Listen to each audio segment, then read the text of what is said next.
पांडव अखंड वनवासी परित्या देवासी आठविती पांडव कोणती सांगते तू ज्या ज्या वेळेला आमच्यावर संकट येतात त्या त्या वेळेला तू आमच्या सोबत असतो तुझ्याशिवाय जगणं शक्य नाही माय बापू हे जे कुंतीची शिकवण आहे ती आमच्या जीवनात आली पाहिजे कारण देवाशिवाय जगणं हे जगणं नाही हो महाराज आयुष्यात फक्त आणि फक्त देवाच्या प्राप्तीसाठी जगलं पाहिजे अरे बाकीच्या सगळ्या गोष्टी एक सांगू तुम्हाला माय बापू संसार करावा लागत नाही आणि परमार्थ केल्याशिवाय होत नाही संसार करावा लागत नाही तुम्ही म्हणाल असं काय सांगताय महाराज ओ संसार करावा लागत नाही कारण संसार हा प्रवाह बरोबर आहे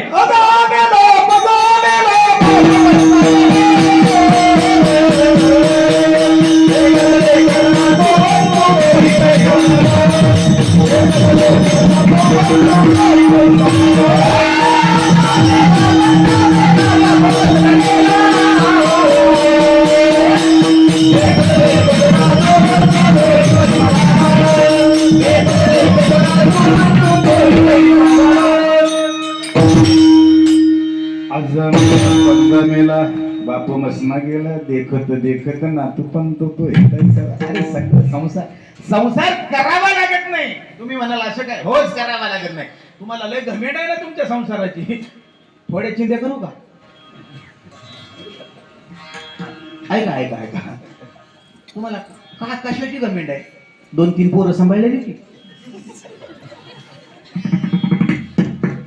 कोंबडीला किती असते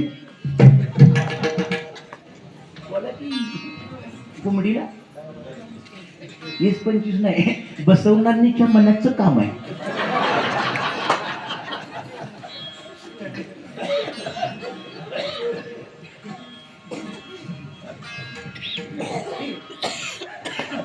पण 25 तुम्ही म्हणताय तर 25 तर 25 पिल्ला असतात ऐका ऐका ऐका गमतीचा भाग आहे 25 पिल्लाला घेऊन कोंबडी अशी पटांगणामध्ये चरते दाणे टिपते एवढ्यामध्ये फक्त गंमत म्हणून करून बघा नुसतं म्हणा असं नुसतं म्हणा बोला सगळी पिल्लं कुठं असतात एक तरी बाहेर असतं का एक तरी बाहेर असतं का आणि आपलं सगळ्या पोराबर पटतं का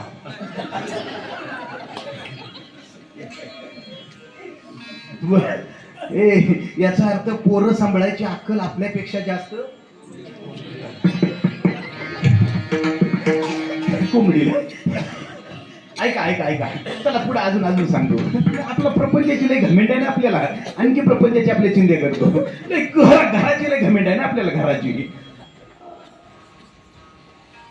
सुगरणीचा खोपा पाहिलाय का माझ्या पाहिलाय का नसला पाहिला तर पाहून बघा घरी आणून बघा जर कुठं सापडला तर दारात बांधून बघा कितीही पाऊस येऊ द्या त्याचा टिपका जर खाली उतरला आपण मागेल तेवढं बक्षीस देऊ सुगरणीच्या खोप्यात कितीही पाऊस पडू द्या आणि आपला स्लॅब टिपकल्याशिवाय राहत नाही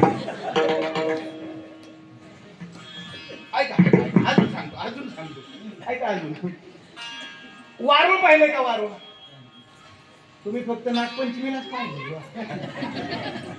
वारुळामध्ये जाऊन बघा वारुळात हात घालून बघा तुम्ही म्हणाल नाग असतो नागासाठी सांगत नाही वारुळा इतकं एअर कंडिशनर घर कुठलंच नाही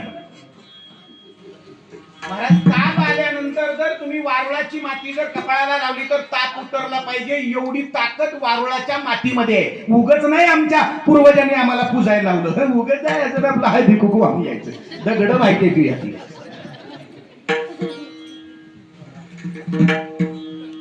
वारुळा इतकी थंडी आणि उन्हाळ्यात जा आणि उन्हाळ्यात जाऊन बघा त्याच्यामध्ये हात घालून नाक का थांबतो तिथं वारुळात नाग थांबण्याचं कारण नागाला थंडीशिवाय जमत नाही आणि म्हणून नाग वारुळात थांबतो. इतकी थंडी आहे. आपल्या घरात बेडरूम मध्ये एसी लावतो तरी मी जात तळमळती झोपण्यासाठी. काय प्रपंच घेऊन बसलाय. प्रपंच करायची गरज नाही, आपोआप होतो. परमार्थ केल्याशिवाय होत नाही महाराज. आम्ही आमच्या जीवनामध्ये सुखाची अपेक्षा आहे, बरोबर आहे ना? बोला बोला बोला. आपण या मुद्द्यावरून बाजूला गेलो. सुखाची अपेक्षा. सुख पाहिजे ना? सुख पाहिजे तर बोला. आपण सुखासाठी काय केलेलं आहे? बोला. सुखासाठी भरपूर वस्तू घेतलीत का नाही? सुखासाठी आपण भरपूर घेतलेत का? घर बांधलं कशासाठी? बोला बोला बोला. आता नुसतं बोलायचं, मी नुसती नाव घेतो. घर बांधलं कशासाठी? सुखासाठी. जमीन घेतली कशासाठी? गाडी घेतली कशासाठी? लगीन केलं कशासाठी? ऐका, सुखासाठी. पोरांना जन्म घातला कशासाठी? सुखासाठी. एवढं सगळं घेतलं, यातल्या एवढं सगळं घेतलं, हो सुख मिळालं का एवढं सांगा.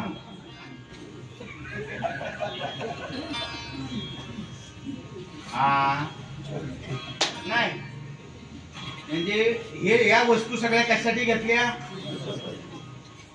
ज्या कामासाठी घेतल्या ते काम झालं का? नाही. म्हणजे ह्या सगळ्या वस्तू कसल्या आहेत? ओरिजिनल का डुप्लिकेट? बोला बोला. कशा आहेत? घर. तुम्ही म्हणायचं आता फक्त घर. बोला बोला बोला बोला. घर डुप्लिकेट. जमीन. बोला बोला.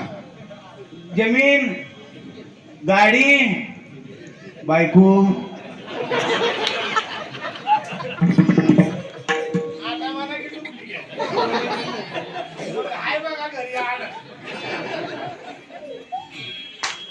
डुप्लिकेटच आहे. नवरा डुप्लिकेट आहे. जर ज्या कामासाठी घेतलेली वस्तू जर ते काम होत नसेल तर ते डुप्लिकेट आहे. लक्षात ठेवा, लक्षात घ्या. ह्या सगळ्या वस्तू डुप्लिकेट आहेत. कारण यातून आम्हाला सुखाची प्राप्ती पाहिजे. आहे का सुख? घर बांधलं सुख नाही, लग्न केलं सुख नाही, पोरांना जन्म घातला सुख नाही. अरे कशातच सुख नाही, कारण हे सगळं दुःखरूप आहे. लक्षात ठेवा. संसार दुःख म्हणून चहूकडे इंगळ, विश्रांती नाही दुःख बांधवडी आहे हा संसार. सुख पाहता दुःख पर्वत. ही संसाराची अवस्था आहे आणि या संसारामधून आम्ही सुखाची अपेक्षा करतो, मिळणार नाही. कारण हे सगळं डुप्लिकेट आहे. मग ओरिजिनल घेतलं पाहिजे की ज्याच्यातून सुख मिळेल. मग मला सांगा, सुख पाहिजे ना? बोला बोला बोला बोला. कीर्तन संपलंय आपलं. बोला. सुख पाहिजे ना? मग सुख पाहिजे तर आपल्याला ओरिजिनल माल घेतला पाहिजे. घेतला पाहिजे का नाही? देऊ का? ओरिजिनल माल देणार आहे मी आता. की जो माल घेतल्यानंतर जीवनामध्ये फक्त आणि फक्त सुखच सुख आहे असा ओरिजिनल माल देतोय. घेताय का? तयार आहे सगळे? घेताय? मग घ्या. विठोबार खुमा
आता जो माल घेतला ना तो ओरिजिनल आहे. आणि या मालानं फक्त आणि फक्त सुखच मिळतं बरं का, दुसरं काही मिळत नाही. भगवंताचं नाम हा ओरिजिनल माल आहे. सुख मिळवण्या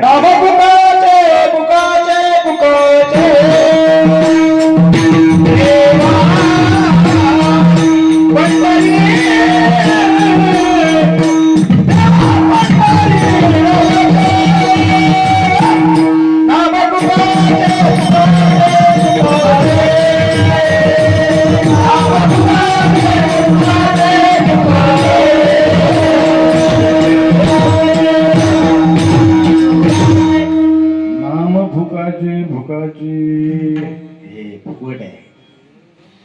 पण गंमत अशी आहे, जे फुकट असतं त्याची किंमत कळत नाही महाराज. देव जर पाहिजे असेल तर आम्हाला देवाचं नामस्मरण, देव जाऊ देव सुख पाहिजे असेल तर आम्हाला नामाशिवाय दुसरा पर्याय नाही. फक्त आणि फक्त त्या भगवंताचं नामच आम्हाला सुख देऊ शकतं.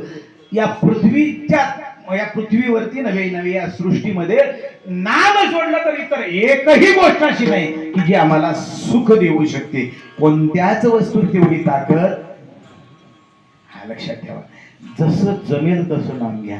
तुम्ही म्हणाल कसं नाव घ्या, कधी घ्या, कामामध्ये काम, ऐका, आज पोर ढाब्याशिवाय जेवण नाही, बरोबर आहे. उठलं की सुटलं ढाब्यावर पळते. त्याचं कारण काय माहिती आहे का? माहिती आहे? तुम्ही मालिका बघत स्वयंपाक करताय.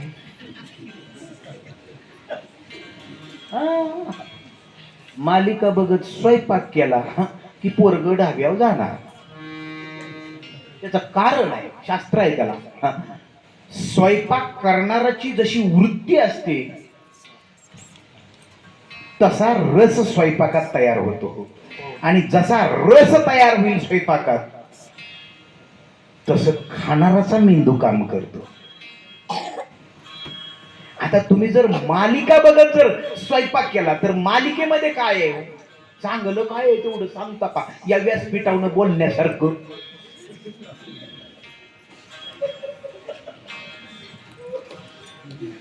सांगा ना काय आहे चांगलं. एक प्रश्न विचारतो. आजी, आई आणि मुलगी, आजोबा, बाप आणि नातू या तिन्ही पिढ्यांनी एकत्र बसून बघावं अशी एखादी मालिकेचं नाव सांगता का तुम्ही, ज्या चव देऊन बघता त्या? अरे तरीही त्या टीव्ही वरती नको ते दृश्य लागलेलं असते तरी सुद्धा आम्हाला एवढा सुद्धा सद्विवेक आमचा शिल्लक नाही. निदान त्या रिमोटनं चॅनल तरी बदलावा. आपल्या शेजारी आपलं लेकरू बसलंय याचंही आम्हाला भान नाही. आणि विचार काय करताय विवेकानंदांच्या जन्माची? अरे काय कसं शक्य आहे? सगळ्या गोष्टी आम्हाला जाणीवपूर्वक सांगायची आज वेळ आलेली आहे. दुर्दैव आहे आज कीर्तनातून ह्या गोष्टी सांगायची. नामस्मरण करत स्वयंपाक करा आणि एक महिन्यानंतर मला फोन करून सांगा घरातल्या माणसांच्या वृत्तीमध्ये झालेल्या बदलाबद्दल.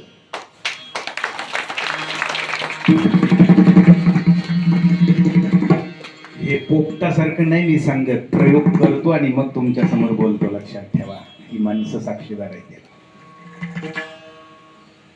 प्रयोग केलेत हे सिद्ध आहे म्हणून तुम्हाला सांगतो, करून बघा. उद्यापासून फक्त सगळा स्वयंपाक नामस्मरण करत करा आणि घरातल्या प्रत्येकाच्या वृत्तीवरती ध्यान ठेवा. तुम्ही ध्यान ठेवा स्वयंपाक करणाऱ्यांनी नक्की काय बदल होतोय आपल्या घरातल्यांच्यामध्ये, नवऱ्यामध्ये काय बदल होतोय, मुलांच्या मध्ये काय बदल होतोय. जर त्यांच्या वागण्यामध्ये बदल झाला तर मग कायम करायला काय अडचण आहे का? बरं करायचं आहे काय? रामकृष्ण हरी, रामकृष्ण हरी, रामकृष्ण हरी, रामकृष्ण हरी. ह्या नादात किती भाकरी होत्या काय सांगता येते. नाद लागला पाहिजे हो. अवीट गे माय विटेना, अवीट आहे अवीट. माय बापू त्या गोष्टी आजच्या कीर्तनातून बाकीच्या सगळ्या गोष्टी सोडून द्या. ही एकच गोष्ट आज जर घेऊन गेला तर जीवनाचं सोनं झाल्याशिवाय राहणार नाही.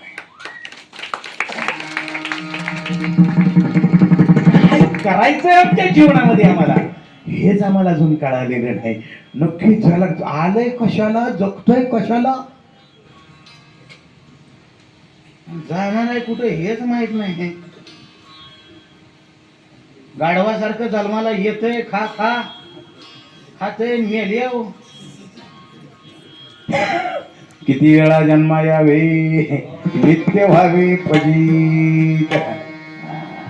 अनेक जन्म घ्यावे लागतात. लक्षात ठेवा. यातून जर आम्हाला बाहेर पडायचं असेल तर एकमेव रामबाण औषध आहे नामसंकीर्तन.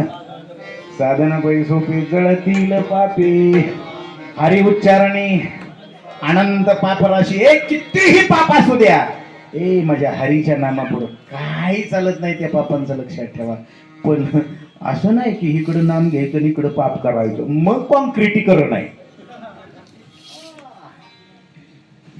कळून केलेल्या पापाला प्रायश्चित्त नाही, न कळता झालेल्या पापाला प्रायश्चित्त आहे. जाऊ द्या, आपला तो महत्वाचा विषय काय तर भगवंताचं नामस्मरण हेच एकमेव सुख देणार आहे. म्हणून ओरिजिनल माल कोणता आहे? वैष्णवांचा माल खरा. हा वैष्णवांचा माल म्हणजे भगवंताचं नामस्मरण. काही जणांना मागाच्यापासून प्रश्न पडलाय, बरीच जण पाहत अगदी काय काय तरी सूर्यफुल जसं काढाय आल्या वाजतं आधी घायला आले ती काय काय तर मला मगाच्यापासून खुणवते ती. खाली बस, खाली बस. काय काय तर मला गिळाय बघते काय वैली. विषय असा आहे महाराज, जाऊ द्या, एवढ्या फवाऱ्यात सुद्धा जागी झाली. आपला महत्वाचा विषय आता एकच प्रश्न राहिलाय, तेवढा झाला की आपलं कीर्तन संपलं. काही जण म्हणतील महाराज तुम्ही सांगताय मगाच्यापासून देव घ्या देव घ्या, पण तुमचा देव घेतल्यानंतर फायदा काय? फायद्याशिवाय आम्ही कोणती गोष्ट, मतदान सुद्धा आचारसंहिता आहे त्यामुळे माईक पासून बाजूला बोलावला. अहो खूप मोठी ताकद आहे त्या एका व्हायच्या.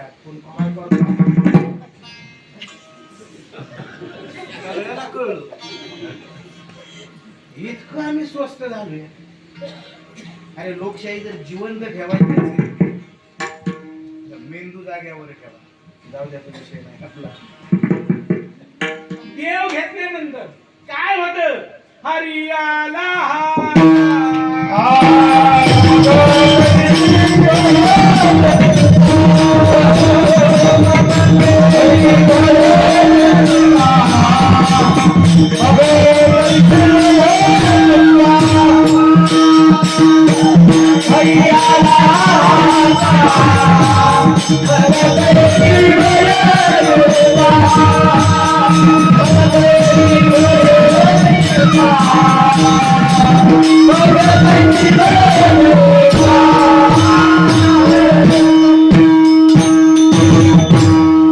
हातामध्ये कैसी भय चिंता. मायबाप जीवनामध्ये एकदा का भगवान परमात्मा हातामध्ये आला की जीवनातली चिंता आणि भय निघून जात.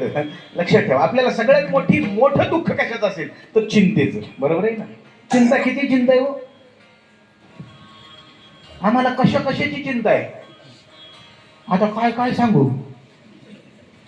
ज्याला पैसा नाही तर त्याला पैसा नाही त्याची चिंता आहे, आणि ज्याचा पैसा आहे तर त्याला असलेल्याची चिंता आहे, कुठे ठेवायचं. प्रत्येकाची चिंता आहे. काय झालं, एक सावकार होत, गावाच्या बाहेर घर होत, चोर सुटलं. थोडक्यात सांगतो, आता वेळ संपला. चोर सुटलं, घाबरलं, कारण घरात माल होता. आता चोर आले, आता काय करायचं. एक जणांना सांगितलं काळजी करू नको, विटेच्या पोलीस स्टेशनला जा, अर्ज दे, बंदूक मिळते. बंदूक आली की पोलिसापासून घाबरायची गरज नाही. गेलं, बंदूक आणली. आता म्हणला बरं झालं, आता येऊ द्या पोलीस, चोरांना किती बी. एकाच खटक्यात आउट झालं. महिना, चोर किती दिवस असतात? महिनाभर. चोराचं वारं संपलं. 2-4 महिने गेले. सकाळी पोरगं उठलं, एकुलते एक पोरगं उठलं, आणि उठल्यानंतर बापाला म्हणलं तिजोरीची चावी बघू. म्हणले कशाला? मला 3.5 लाख पाहिजे. कशाला? मला बुलेट घ्यायचे. आता ह्याला 3.5 रुपये कमवायची अक्कल नाही, ती म्हणतोय बुलेट घ्यायचे. बुलेट तर आधी डोकं बापाचं फिरलेलं, कमवत नाही, बोंबलं फिरतोय म्हणून. की म्हणला असं पैसे असते तर आधी कमवायला शिक आणि मग बुलेट घे स्वतः या पैशानं. पोराला आला राज, बंदूक अडकवलेली होती. पळतच गेलं, त्या अडकवलेली बंदूक आणली, बापाच्या नळी छातीला लावली. छातीला लावल्याबरोबर म्हातारा लागलं फार कापायला. हे म्हणला अरे चुकून फटकाम दाबला तर नमुन्यावारी जाईन. म्हणला सगळं तुझंच आहे, ही धर चावी. झाले, माझा दृष्टांत संपला. एक बंदूक नव्हती तोपर्यंत कुणाची का चिंता होती? चोराची. आणि परत बंदूक आणल्यावर हे आपल्या जीवनाचं वास्तव आहे. आणि माझ्या गोकुळाचा जर स्वभाव, गोकुळातलं जर वास्तव पाहिलं, चिंता ती पळाली गोकुळा बाहेर, प्रवेश भितरी केला देवे. जसा देवाने गोकुळामध्ये प्रवेश केला, गोकुळातली चिंता चिंगाट पळाली. ही ताकद आहे माझ्या भगवान परमात्म्यामध्ये. एकदा देव हातात घेतला की चिंता करायची गरज नाही आणि भीती बाळगायची, कशाचीच भीती बाळगायची गरज नाही. काय जणांना विचारलं का नाही, तुम्ही कशाला घाबरता, भीता कशाला? काय जण म्हणतील आम्ही कशालाच घाबरत नाही. बरोबर आहे का? कशालाच घाबरत नाही, बरोबर आहे का? मग 2-2.5 वर्षापूर्वी मुसकी घालून काय हिंडत तुझा? बोला बोला बोला बोला. हा, काय होता? कोरोना होता. मग कशाला घाबरत होता? कोरोनाला. हा, कशाला घाबरत होता? मरणाला. कोरोनाला नाही घाबरत. कशाला घाबरत होता? ती माणसं मिली बरं का त्यावेळेला. बुलई मिली. कशाला मिली? मिळून मिली. कशाच्या भीतीनं मिली? कशाच्या भीतीने मिली? मरणाच्या भीतीनं. नाही पण वातावरण बी तसंच होतं. अहो ती काय लय डेंजर वातावरण महाराज. तुम्हाला आता काय सांगायचं आहे. हा, जो त्या कोरोना सेंटर मध्ये गेलाय त्यालाच माहिती आहे. तुम्ही म्हणाल तुला कसं माहिती? मी बी जाऊन आलो. मी पहिल्या तडाख्याला होतो. सुरुवात झाल्या कायच नव्हतं व ताप आला नुसता. आणि ताप आला म्हणून आमच्या नेहमीच्या डॉक्टरकडे गेलो. त्या मॅडमना दाखवलं. त्या मॅडम म्हणल्या नव गुरुजी हे वातावरण चांगलं नाही, आपलं टेस्ट करून घेतलेली बरी. आता मला बी गमेंड, मी कुठं गेलो नाही म्हणजे मला होणार नाही. सर्दी होती. आता गेलो ते नंबराला उभं राहिलो. आपलं नंबर आला की ती चंद्रावरली बाय आली. अहो ती पीकिट घातलेली हो, ती चंद्रावर वाटत. आणि ती एवढी लांबडी नाकात काडी घातली. जा म्हणली त्या खडकावर जाऊन बस जा. त्या खडकावर जाऊन आम्ही आपले सगळेजण बसलो होतो. बरीच जण जी टेस्ट केली ती सगळे आम्ही वाट बघत बसलो होतो. आता मी मास्तर, त्यात कीर्तनकार तोंड बंद राहिलं तर बरं. बडा बडा बडा करायची सवय. आणि मी त्या सगळ्यांना सांगत, काळजी करू नका, हे कोरो फिरवणं काय नसतो, थंडी तापासारखं आहे, असं आहे तसं आहे. त्यांना सगळ्यांना अगदी लेक्चर देतो. तेवढ्या त्या सिस्टरनं हाक मारली, नरळे कोण आहे? म्हणलं का हो, मी आहे. म्हणजे पॉझिटिव्ह आलाय.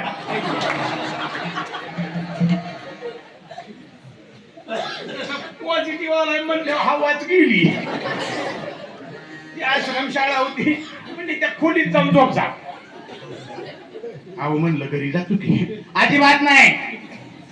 घरची मारतो का?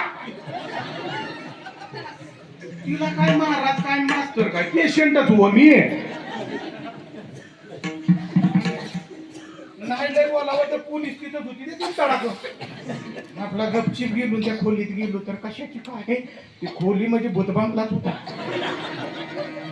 अजून ती शाळा चालू झालेली नव्हती. नवच काम झालेलं. ती तांब्यारलेली खाट. आणि ती भीती, मी भीतीकडे बघतोय, भीती माझ्याकडे बघतोय. द्या तेवढ्यात एक जोडीदार आला बघा. मला जोडीदार आला. ते येताना धापा टाकत होत. आता त्याच्या धापा बघून माझ्या वाढायला लागले. काय तुम्हाला सांगायचं, कशा तरी त्याला आग आला की ते दोघं ते कुकड्याच्या वाडीचं होतं. आम्ही दोघं जणी आपलं त्याला समजून सांगतोय मी. आता त्याला समजून सांगतोय पण आतनं माझी लय वाईट अवस्था होती. आता हे काय नाही हो, ह्याचं काहीच नाही. तुम्हाला खरं सांगू का, ती नर्स यायच्या बिचारी. आता ते काय त्यांचं काम, ते येणार ते बंदूक घेऊन यायच्या. बंदूक माहित आहे ना, ती ताप मोजायचं. आणि ते बंदूक घेऊन यायच्या. ते आम्हाला हाक मारणार की आम्ही येणार. दरवाजात उभं राहिले की ती बिचारी अशी बंदूक माझ्या कपाळावर मारायची. तिचं ध्यान त्या आकड्यावर, माझं ध्यान तिच्या तोंडावर. आणि कशासाठी तर आकडा बघून ती तोंड कसं करते त्याच्याकडं. तिनं आकडा बघून जर तोंड वाकडं केलं तर समजायचं आपली गाडी उताराला लागली, आणि आकडा बघून जर हसली तर समजायचं आपली गाडी अजून. त्याच्यानंतर ती बोटात ते मशीन घालायचं, ती बोटात घालायचं, थोडं सरकाय गेलं की ती बिचारी म्हणा बाहेर बाहेर. आता मला सांगा कुत्र्याला हाडहाड केल्या ग. आता कसं वाटत असेल सांगा बरं बघू. गाडीतनं उतरल्या उतरल्या महाराज आला म्हणलं की पुढे या माणूस असतोय, मागे या असतोय, गडी राजागत चाललेला, तिथं हाड केल्या कसं वाटत असेल सांगा बरं. आणि मग तिथं कशी तरी आता ती बिचारी तिच्या जीवाला घाबरायची, त्यामुळे माझं म्हणा. तुम्हाला खरं सांगू का, मला त्याचंही दुःख वाटलं नाही. खरं दुःख कधी वाटलं सांगतो तुम्हाला. खरं दुःख वाटलं घरच्यांनी डबा आणले. तिथं आमची पाहुणे येते त्यासनी तेवढी गेलं, ते आमच्या घरी फोन करून सांगू नका असं म्हणलं म्हणून. उद्या आणाचं वांदा गंमत अशी. खरं वाईट कधी वाटलं सांगतो बरं का महाराज. रोज कीर्तनामध्ये हे प्रमाण देत होतो, पण त्याचा अर्थ कळला नाही. त्याचा अर्थ तिथं त्या कोरोना सेंटरमध्ये कळाला. हा, घरातली यायची, डबा घेऊन येणार, आणि डबा घेऊन आली का नाही की हाक मारणार, उठा. आवाज ओळखीचा वाटल्या व धड पाडून उठायचो. लय बरं वाटायचं. वळवंटात हिरवळ आल्या ग, पडून उठायचो, दरवाजाकडे पळायचो. तेवढ्यात तिकडं थांबा थांबा थांबा थांबा, ताट घेऊन या. ताट म्हणजे काही द्यायचं आमच्याकडं ताट होतो.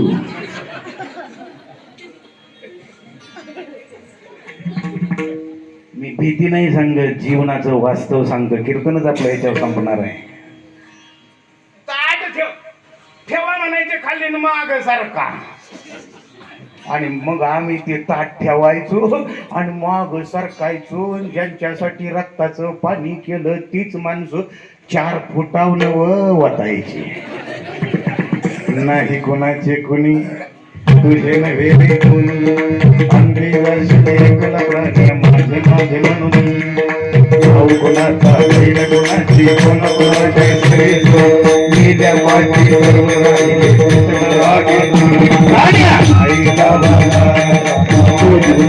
तुझी जवानी पुढे नाही टिकणार. म्हातारपण ही घेता जवळ वाईट प्राण्या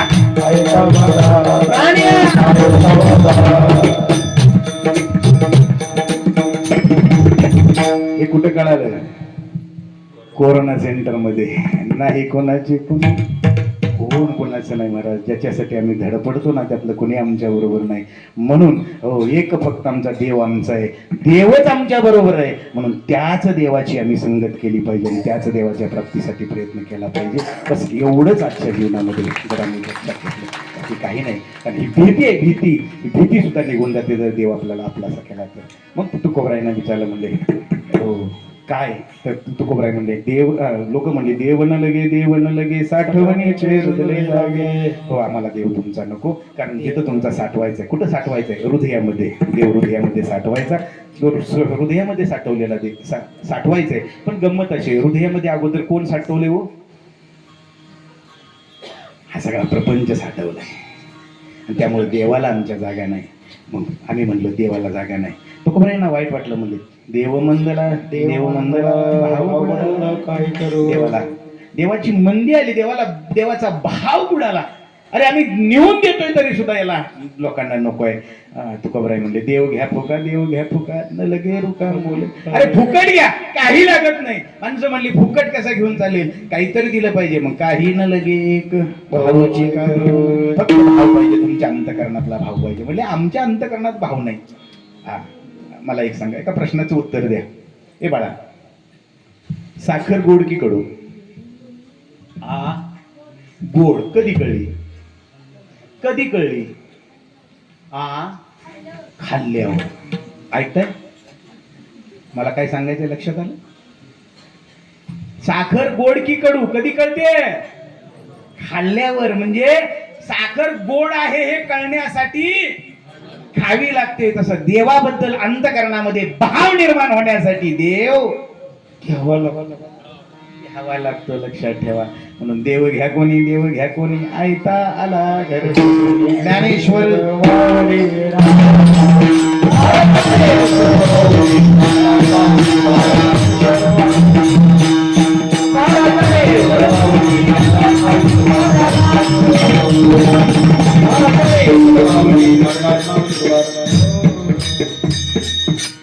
झालेली सेवा. माऊली ज्ञानोबर आहे, तुकोबर आहे, भगवान पंढरीश परमात्मा, माझे गुरुवर्य कैलास महाराज, माझे गुरुवर्य योगमित्र पंडिताचार्य कराडकर, ज्यांनी परमार्थाची वाट दाखवली आणि ज्यांनी परमार्थाच्या वाटेवरती पळायला शिकवलं, असे हे दोन व्यक्तिमत्व माझ्या जीवनामध्ये आले आणि म्हणून मी आज येतो आहे. माझ्या जीवनातले सगळी दुःख सुद्धा पचवण्याची ताकद या परमार्थाने दिली. माय बाबू, जीवनामध्ये काही होऊ द्या, जर परमार्थ आपल्या सोबतीला जर असेल ना, तर जीवनातलं असे कोणतंच संकट नाही की जे तुम्हाला हरवू शकेल. कोणतंच संकट तुम्हाला हरवू शकणार नाही. फक्त तुमच्या बरोबर परमार्थ पाहिजे, फक्त तुमच्या बरोबर संत विचार आणि त्या भगवान परमात्म्याबद्दल अतूट विश्वास पाहिजे. बस. मला एकदा प्रश्न विचारला कैलास महाराज, तुम्ही एवढं सगळं करता आणि तुमच्या जीवनात हे सगळं इतकं कसं काय घडतं? तुमच्या जीवनात एवढी दुःख कशी काय? मी ते गुरुजी होते, त्यांनी मला एक प्रश्न विचारला. मी त्या गुरुजींना प्रश्न विचारला, म्हणलं तुम्ही परीक्षा कुणाची घेता? शाळेत आलेलीची का गावातनं फिरणाराची? ते म्हणलं शाळेत आलेलीची. ज्यार्थी मला पेपर मिळतोय आणि परीक्षा माझी होते, त्यार्थी मी त्याच्या शाळेत दाखल झालोय, याच्यापेक्षा मला आणखी काय पाहिजे? जीवनामध्ये दुःख आलं की समजायचं, एक लक्षात घ्या, जेवढं मोठं दुःख येईल तेवढं समजायचं त्याची कृपा आहे आपल्यावर.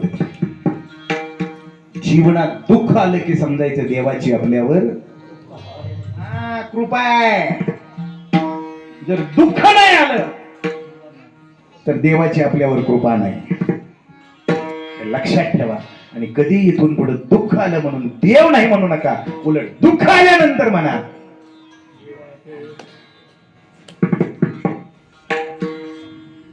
एक संत वृंदावनावरून परत चालले होते. वृंदावरून बाहेर कथेला चालले होते. खूप निष्ठावान संत होते. मामा महाराज त्यांना म्हणायचे. ज्यांनी भक्तमाल हा जो ग्रंथ लिहिला ना, त्या ग्रंथाच्या निर्मितीमध्ये खूप मोठं सहकार्य केले असे मामा महाराज. ते रेल्वेने असे निघाले होते. वरती बसलेला जो माणूस होता, वरती एक बसला होता माणूस, रेल्वेची लक्षात येते ना बैठक कशी, आणि हे खाली बसले होते.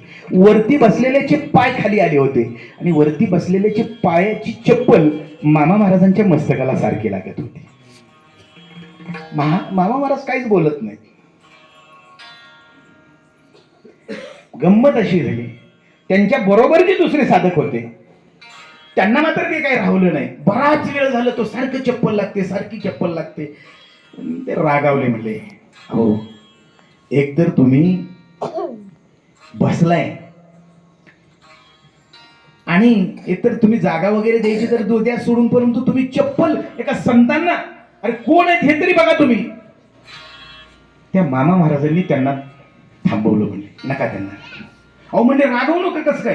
अहो बघा ना, ते चप्पल तुमच्या पायाला लागते, आपल्या डोक्याला लागते, हे कसं? म्हणजे अरे तू तसा विचार करू नको, त्याची पायाला चप्पल लागते याचा विचार करू नको. मग म्हणजे जरा थोडासा वेगळ्या पद्धतीने विचार कर. म्हणजे काय, मी आता वृंदावन सोडून चाललोय, मला त्याला सांगायचंय, त्याची लीला आहे, त्याला मला सांगायचंय. कुणाला? त्या भगवंताला. हा, तू जर वृंदावन सोडून जर चाललास तर तुला दुसरं काय मिळणार नाही. काय मिळणार? चप्पलच मिळणार. देवाला जर सोडून जाशील तर तुला दुसरं काही मिळणार नाही जीवनामध्ये, फक्त चप्पल मिळणार. लक्षात घ्या. हा दृष्टिकोन आमच्या जीवनाकडे बघण्याचा झाला पाहिजे, तर कीर्तन ऐकण्यात मजा आहे. नाही तर नळी फुंकिले कीर्तन ऐकल्यानंतर जीवन बदललं पाहिजे तर कीर्तन ऐकलं, अन्यथा उलट करून बघा. लक्षात ठेवा, जीवनामध्ये आम्ही तुम्हाला विनोद थोडासा जागे राहण्यासाठी करावा लागतो आणि त्यातल्या त्यात 9 ते 11च्या कीर्तन असतो, लय अवघड आहे. एकतर गाड्या सगळ्या घाटात असते त्या, आमच्या गाड्या सारख्या घेर बदलत असते त्या, आणि त्यात ती सगळं गाडी पळवायची म्हणजे लय अवघड असते. 7 ते 9ला बरं असते, पण हे 9 ते 11ला थोडासा विनोद करावा लागतो. असो मायबाबू, जीवनामध्ये फक्त एकच काम करा, संतांच्या वरती विश्वास ठेवा, देवावरती विश्वास ठेवा, देवाच्या नामावरती विश्वास ठेवा. एवढीच एक अपेक्षा व्यक्त करतो. पुन्हा एकदा मला या ठिकाणी बोलवलं त्याबद्दल माझे गुरुवारी महाराज आणि आपण सर्व मंडळी, आमच्या ताई असतील, सर्वांच्या चरणी नतमस्तक होतो. तुम्हा सर्व श्रोत्यांच्या चरणी नतमस्तक होतो. तुम्हा सर्वांच्या हृदयामध्ये असलेल्या पांडुरंग परमात्म्याच्या चरणी नतमस्तक होतो. तुम्हा सर्वांना शुभचिंतितो. येणारं 2026, त्याचबरोबर येणारं पुढचा सगळा तुमचा भविष्यकाळ उज्ज्वल हो, सुख समृद्धीनं नटलेला असो, अशी भगवान परमात्म्याच्या चरणी प्रार्थना करतो. सर्वांना शुभचिंतितो. पुन्हा एकदा सर्वांचा ऋणनिर्देश व्यक्त करतो याच ठिकाणी.